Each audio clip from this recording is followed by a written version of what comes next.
He was just another face in the crowd, a worn-out mechanic fighting to keep his dreams alive, scraping by one repair at a time. She was a billionaire, a legend, someone whose life soared at heights he could barely imagine. Their worlds weren't just different, they were galaxies apart. The mechanic blinked, unsure if he had heard correctly. The roar of the jet's engine still vibrated through the tarmac, but her voice, calm, clear, and full of something he couldn't quite name, cut through the noise and pierced straight into him. Around them, the ground crew froze. Even the sweltering afternoon seemed to pause, as if holding its breath. He straightened, his fingers still blackened from grease and oil, his mind racing faster than any machine he had ever fixed. She stood there, elegant and composed, yet there was an urgency in her gaze, a kind of wild hope that made her seem almost fragile despite her power, her fortune, her untouchable status. He had spent his life being overlooked. 1,000 repairs, 1,000 thankless shifts, 1,000 silent exits through back doors.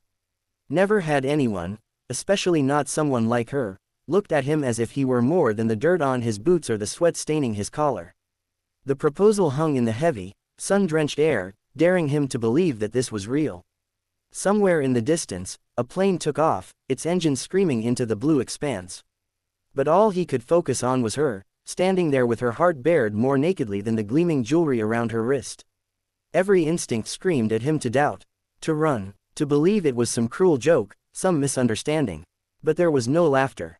Only the fierce pounding of his own heart and the way her hand trembled ever so slightly at her side, betraying a nervousness she hadn't shown during the entire ordeal.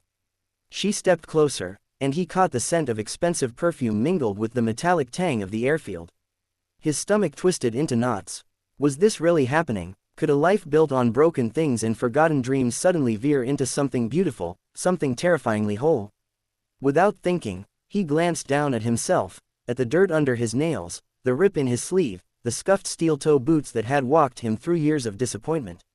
In another world, he would never have dared lift his eyes to someone like her. But right now, she wasn't a billionaire. She wasn't untouchable. She was simply a woman, asking him, to choose a different life. Voices crackled over nearby radios. Technicians shuffled awkwardly, pretending not to watch, but he could feel their stares burning into his back. Yet, strangely, he found he didn't care. None of it mattered. Not the whispers, not the raised eyebrows, not the invisible lines that had separated men like him from women like her for centuries. All that mattered was the way her gaze never wavered, the way her lips parted in a breathless smile as she waited for him to speak. He opened his mouth, but no words came. What could he possibly say that would be enough? Memories surged up unbidden. Long nights spent fixing clattering engines under the flicker of faulty lights, the ache of unspoken dreams that had long ago been shoved into dusty corners of his mind. All the times he had told himself he wasn't destined for miracles. And yet, here he was, standing at the edge of a miracle so bright it almost blinded him. She reached out then, fingers brushing his oil-streaked knuckles. The simple contact shattered something inside him, some final wall he hadn't even realized he'd built. He laughed, a sound rough from disuse, and her smile widened, relief flooding her expression. "I don't even know your name," he finally managed, voice hoarse. Her laughter bubbled up, light and musical, carrying away the last shreds of doubt. "Then let's find out," she whispered. The mechanic nodded, a slow, incredulous smile breaking across his face. Around them, the sun dipped lower, casting long golden shadows across the runway. Somewhere, the world kept spinning, deals closed, jets departed, lives continued. But for them, time had folded in on itself, creating a moment that existed outside of reality. He didn't care about the questions that would come later. About the reporters, the articles, the disbelief that would ripple through boardrooms and breakrooms alike. About the fact that he owned nothing, while she owned nearly everything. All he cared about was the way she looked at him, as if he had already given her something no amount of money could buy.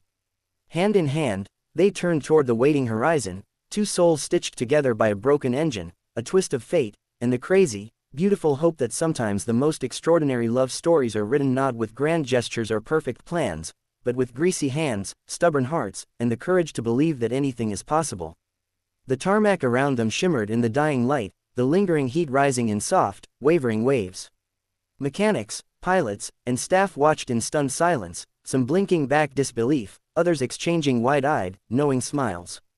Word of what had just happened would spread like wildfire, no doubt, but in that sacred instant, gossip didn't matter. She squeezed his hand gently, grounding him as reality threatened to sweep him away. And for the first time in longer than he could remember, he didn't feel small, or invisible, or broken.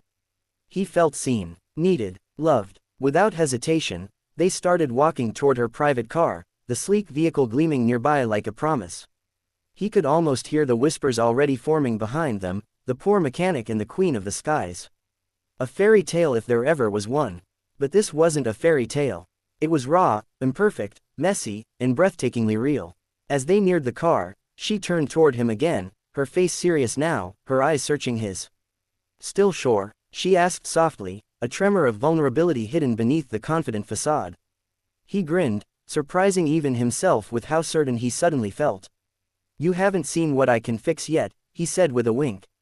She laughed, that brilliant laugh that had somehow already become the most precious sound in his world. And together, they drove off into a future neither of them had seen coming, a future built not on fortune or fame, but on something infinitely rarer.